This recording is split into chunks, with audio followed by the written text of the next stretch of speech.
मनोवैज्ञानिक Harry L milch का कहना है, इंसान बचपन से ही गुस्सा करना सीखता है। वह अपने बड़ों को गुस्सा करते हुए देखता है तो वह उसकी नकल उतारने की कोशिश करता है और गुस्से की शुरुआत वहीं से होती है। तो आइए फ्रेंड्स, बात करते हैं गुस्सा क्यों आता है। यह गुस्सा क्यों, हम किन्हीं बातों को लेके हम परेशान हो जाते हैं। पारिवारिक समस्या, व्यापारिक समस्या, जॉब की समस्या, ये हमें चिड़चिड़ा बना देती है, वह गुस्से वाला बना देती है। आखिर ये गुस्सा क्यों आता है और कहां से आता है? तो फ्रेंड्स, आज हम बात करने वाले हैं इस गुस्से के बारे में। जेल में एक सर्वे के मुताबिक बात करते हैं साथियों कि जो 75% लोग थे, उन्होंने जो गुनाह किए थे या तो वो क्रोध में आके किए थे या पागलपन में किए थे। तो मनोवैज्ञानिक के अनुसार जिन लोगों को प्यार कम मिलता है या उनकी कोई इच्छा पूर्ति नहीं होती है तो वो गुस्सा करते हैं, या किसी इंसान को लगातार अनदेखा किया जाता है तो वह निगेटिविटी का शिकार हो जाता है और गुस्सा करता है। तो सबसे पहले समझते हैं फ्रेंड्स, गुस्सा आने के कारण। तो कारण हो सकता है शक्तिहीनता, अपने आप को व्यक्त ना कर पाना, व्यक्तिगत व सामाजिक अवमानना, अतीत की घटनाएं, पक्षपात का होना, शोक या दुख होना, संताप, चिंता, दूसरों के द्वारा कहे गए शब्द, उम्र, लिंग, संस्कृति, माहौल, परंपरा, पारिवारिक कलह, परवरिश, स्वास्थ्य का खराब रहना, काम का छूटना, अधिक सोना, कम सोना, काम में लेट होना, अपने कार्य को ठीक से ना कर पाना, हीन भावना से ग्रसित होना, नाइंसाफी होना, हे दृष्टि से देखे जाना, रुकावट व व्यवधान आए तो गुस्सा आना, एहसान फरामोशी के कारण गुस्सा आना, मन में कुछ चीज़ों को पकड़ के रखना ही गुस्से का सबसे बड़ा कारण है। तो ये कुछ कारण है जिसको मैंने आपके सामने गिनाया है कि जिन कारणों से हमको गुस्सा आता है।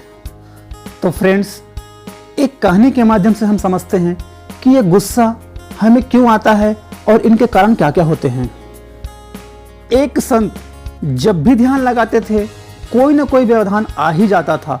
कभी कोई शोर होने लगता तो कभी किसी की बातचीत की आवाज आने लगती तो संत महाराज गुस्से में भर जाते थे। एक दिन उन्होंने सोचा और विचार किया कि यहाँ से दूर शांत स्थान में पहुंचकर ध्यान लगाया जाए। उन्होंने सोचा घने जंगल में जाऊं। वह जंगल में पहुंचा और ध्यान लगाने बैठ गए।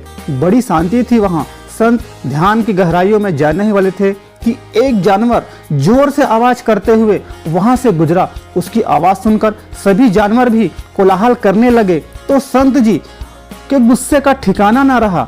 वह बड़बड़ाते हुए वहां से आगे चले गए। उन्होंने सोचा क्यों ना पानी में चला जाए, वहां ध्यान में व्यवधान करने वाला कोई भी नहीं होगा। संत एक झील के पास पहुंचे और एक नाव लेकर झील के बीचों बीच चले गए। वाकई वहां कोई शोर नहीं था। संत जी खुश हुए और नाव में ही आंख बंद कर ध्यान लगाकर ध्यान मग्न हो गए। अचानक संत जी के नाव में एक ठोकर लगी।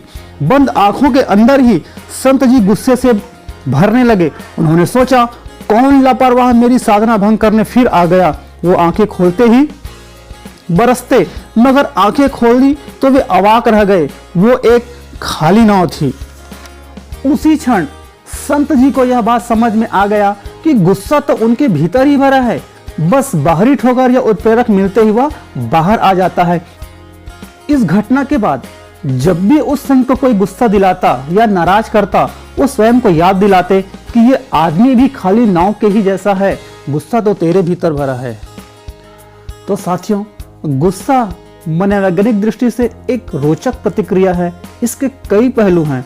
इस गुस्से की एक खास बात यह है कि हमारा गुस्सा वहीं फटता है जहां कोई भय नहीं होता है। गुस्सा कम करने के उपाय, जिसको मानते हैं उसे याद करना, ध्यान लगाना, मेडिटेशन करना, गहरी सांस लेना। जब हमें गुस्सा आए तो थोड़ा एक पॉज लेना और उसके बारे में 30 से 40 सेकंड सोचना, चुप रहना, अच्छी नींद लेना, संगीत सुनना, टहलना, उल्टी गिनती गिनना, अच्छे पलों को याद करना, अच्छे लोगों से संपर्क स्थापित करना, ठंडा पानी पीना, एकांत में चले जाना। आपको अगर गुस्सा आता है, इन क्रियाओं को अगर आप करते हैं तो निश्चित मानिए आपका गुस्सा छूमंतर होने वाला है। तो जो चीजें यहाँ पे बताई गई है उन चीजों को जरूर अपने जीवन में अप्लाई करें और गुस्से से बचे। गुस्से से बचने के कुछ और उपाय हैं। सकारात्मक तत्वों को स्वीकार करना, जीवन को अर्थपूर्ण बनाना, धैर्य रखना, अपने जीवन में अनुशासित रहें, अपने माइंड को सेट रखना, हमेशा पॉजिटिव रखना, और जब भी हमारा मन विचलित हो तो जगह बदलना। ये सारी भावनाएं या चीज़ें ऐसी हैं जो आपके गुस्से को कम कर सकती है। आप गुस्सा होते हैं, गुस्सा कहीं होता ही नहीं है। गुस्सा करना मतलब दूसरों की सजा अपने आप को देना। तो इससे हमें जरूर बचना है, और जो सिद्धांत यहाँ पे दिए गए हैं उन सिद्धांतों को पालन करके हमें जीवन में अप्लाई करना है, ताकि हम गुस्से से दूर रहे और गुस्सा छोड़े, जीवन को आनंद पूर्वक व खुशी के साथ बिताए, क्योंकि खुश रहने से जीवन में खुशहाली आने की संभावनाएं बढ़ जाती है। बातें छोटी है पर जीवन में उतारने लायक है। थैंक यू, धन्यवाद।